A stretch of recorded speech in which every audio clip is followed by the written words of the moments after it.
these deaths and casualties under a different conflict, even though we all know that this is part of the same conflict. How did these 4 people die?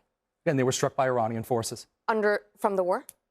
From, yes, the retaliation from the Iranians. Okay, yes. so President Trump has honored these families, and I'm not shocked to hear that there's issues with government websites. Whether or not it was a purposeful obfuscation, I think remains to be seen. But the president has been warned by his own Defense Department, by his own vice president, that we are running low on munition stockpiles. I mean, he just said a couple weeks ago that the military had everything they needed to continue and to carry out these strikes. I do not believe that the United States is in a position right now where we're not able to continue interception.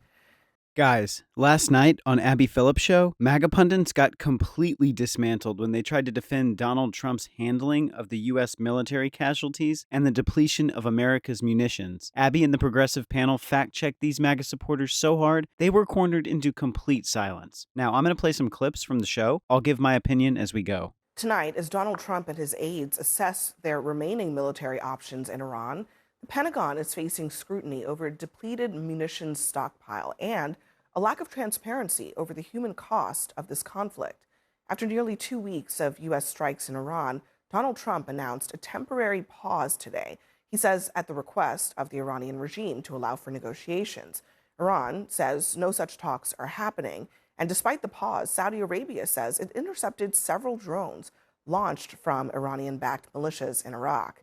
Now, over the weekend, the Pentagon quietly updated its war casualty database, recording more than 140 additional wounded and restoring the 4 soldiers killed due to the Iranian strikes after they effectively disappeared from the website. Now, after facing scrutiny over why the number of killed and wounded somehow dropped as the Iranian attacks escalated, officials blamed a data disruption.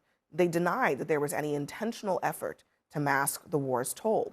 But instead of listing the casualties under Operation Epic Fury, the database now features a new tracking category for killed and wounded troops starting on July 7th.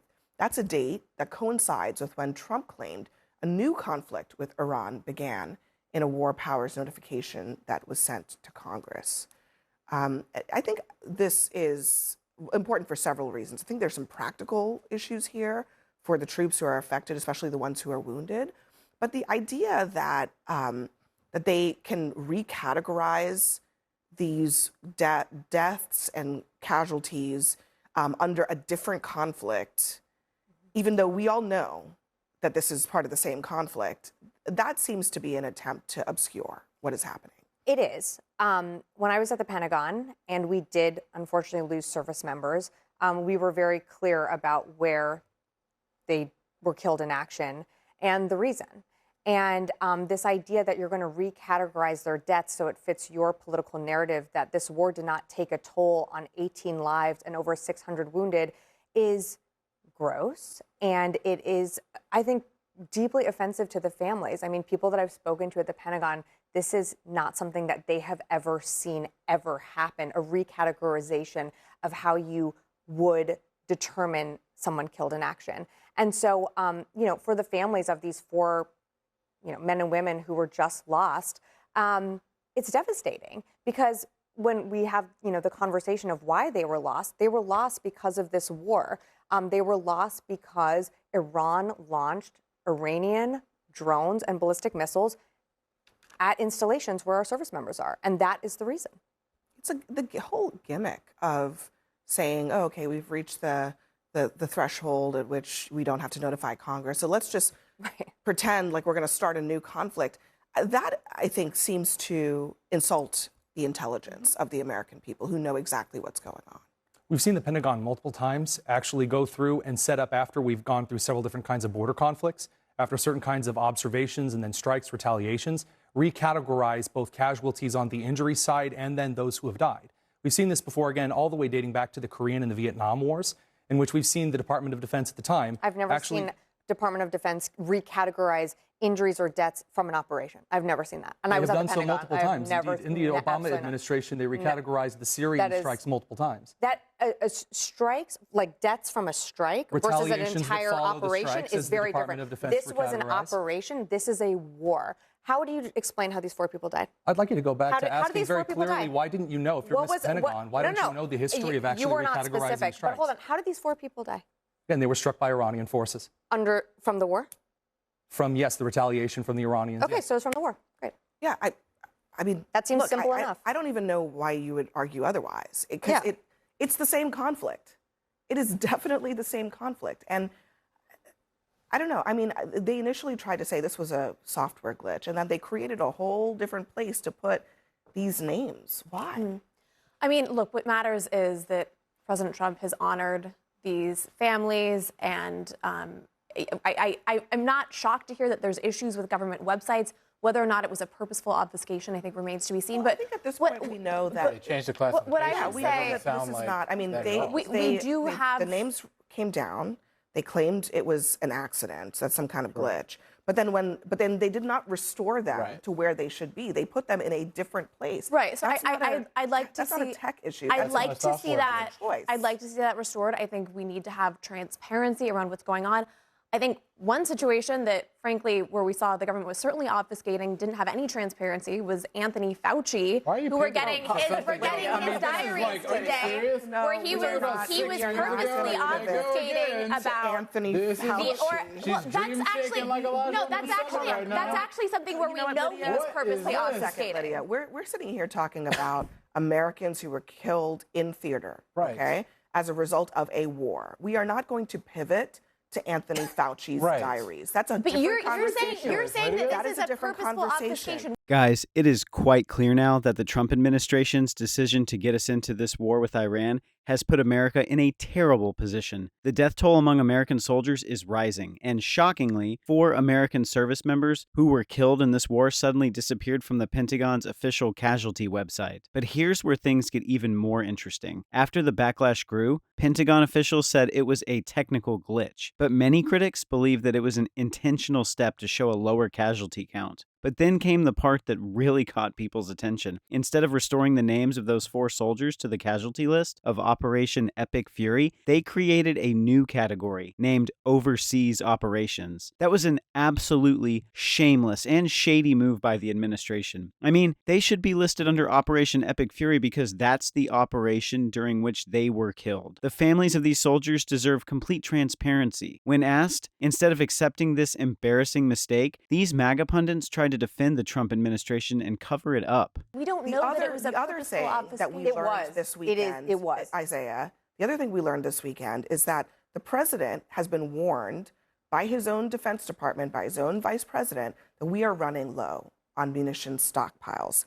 I'm going to play, this is Mike Walls, the ambassador to the United Nations, who was asked about this. And just listen carefully to how he explains whether this is true or not. Is America backing away from a larger military attack because its military stockpile has been depleted? Well, look, we have to take a step back here in that a lot of stockpiles were depleted, not only from what we gave Ukraine over the last however many years, 4 or 5 years, and the administration inherited, the Secretary Hegseth inherited a depleted situation. But you acknowledge they're depleted? I want to be clear. Do you acknowledge they're depleted, though, at this moment? I want to be crystal clear. The U.S. military, and I've verified this every which way, has everything that it needs to conduct this campaign as effectively as it needs to be. A tough job he's got there, because he seems to want to blame the previous administration for depletions and then claim that there are none. I mean, it's just the standard playbook for them. It's just Biden derangement syndrome. It's really all they have at this point. Because ultimately, we understand that what was given to Ukraine was primarily for ground warfare. When it comes to this situation, I mean, he just said a couple weeks ago that the military had everything they needed to continue and to carry out these strikes. That's what he said.